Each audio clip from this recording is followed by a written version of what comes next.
ସମସ୍ତଙ୍କୁ ମୋର ନମସ୍କାର। ସ୍ୱାଗତ କରୁଛି ଆଉ ଏକ କୁକିଂ ବ୍ଲଗ୍କୁ। ଆଜି ଯେହେତୁ ସୋମବାର ଥିଲା, ସୋମବାରେ ଆମ ଘରେ ଅରୁଆ ଡାଲମା ହୁଏ। ଅରୁଆ ଡାଲମା ମୁଁ ଅଲରେଡ଼ି ବନେଇ ନେଇଥିଲି। ଭାବିଲି ସାଇଡ଼୍ରେ କିଛି ଗୋଟେ ତରକାରୀ ବନେଇବି। ମୁଁ ଏଠି ଆଜି ଦେଶୀ ପୋଟଳର ରସା ବନାଉଛି। ଭାବିଲି ଆପଣମାନଙ୍କ ସହ ବି ସେୟାର କରିନେବି, କାରଣ ମୁଁ ଯେକୌଣସି ରେସିପି ବି ବନାଏ ଆପଣମାନଙ୍କ ସହ ସେୟାର କଲେ ମୋତେ ବହୁତ ଖୁସି ମିଳେ। ମୋ ଭିଡ଼ିଓ ଯଦି ଆପଣଙ୍କୁ ଭଲ ଲାଗୁଛି ମୋ ଚ୍ୟାନେଲକୁ ସବସ୍କ୍ରାଇବ୍ ନିହାତି କରିବେ, ଗୋଟେ ଲାଇକ୍ ଦେବେ ଆଉ କମେଣ୍ଟରେ କହିବେ ଯେ ମୋ ରେସିପି ଆପଣଙ୍କୁ କେମିତି ଲାଗୁଛି। ମୁଁ ଏଠି କଡ଼େଇରେ ଅଳ୍ପ ତେଲ ଦେଇକି ପୋଟଳକୁ ସେଇଥିରେ ଦେଇଦେଇଛି। ପୋଟଳରେ ଆମେ ଅଳ୍ପ ହଳଦୀ ଗୁଣ୍ଡ, ଅଳ୍ପ ଲୁଣ ଦେଇକି ତାକୁ ଭଲ ଭାବରେ କିଛି ସମୟ ଭାଜିବା। ମୁଁ ଏଠି ଅଳ୍ପ ଗୋଟା ମସଲା ନେଇଛି, 2-4ଟା କାଜୁ ନେଇଛି, ଅଳ୍ପ ଚାରୁମଗଜରେ ଅଳ୍ପ ପାଣି ଦେଇକି ତାକୁ ମୁଁ ସାଇଡ଼୍ରେ ରଖିଦେଇଛି। ଦେଖନ୍ତୁ ଆମର ପୋଟଳ ଭାଜି ହେଇଯାଇଛି। ତାକୁ ମୁଁ ଏବେ ଗୋଟେ ପ୍ଲେଟ୍କୁ ବାହାର କରି ନେଇଛି।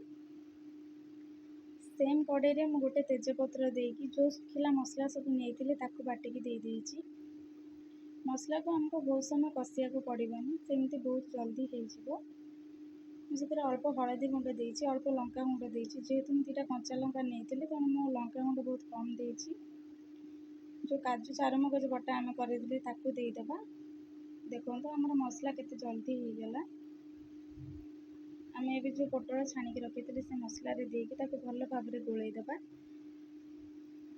ପୋଟଳରେ ଆମେ ଲୁଣ ଆଗରୁ ଦେଇଥିଲେ ତେଣୁ ବହୁତ କମ୍ ଲୁଣ ଦେବା। ମୁଁ ଅଳ୍ପ ପାଣି ଦେଇକି ତାକୁ ଟିକେ ଫୁଟିବାକୁ ଛାଡ଼ି ଦେଇଛି।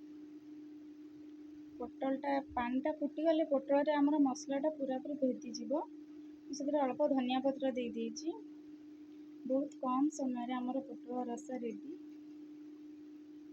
ଦେଖନ୍ତୁ ମୁଁ ଏବେ ଆପଣଙ୍କୁ ଦେଖାଉଛି ପ୍ଲେଟ୍ରେ ବାହାର କରିକି।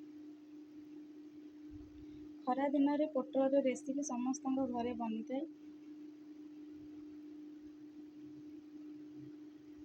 ମୁଁ ଏଠି ମୋ ବାପାଙ୍କ ପାଇଁ ବାଢ଼ି ଦେଇଛି ଅରୁଆ ଡାଲମା ସହ କାକୁଡ଼ି, ଯେଉଁ ପୋଟଳ ରସା କରିଥିଲି ତାକୁ।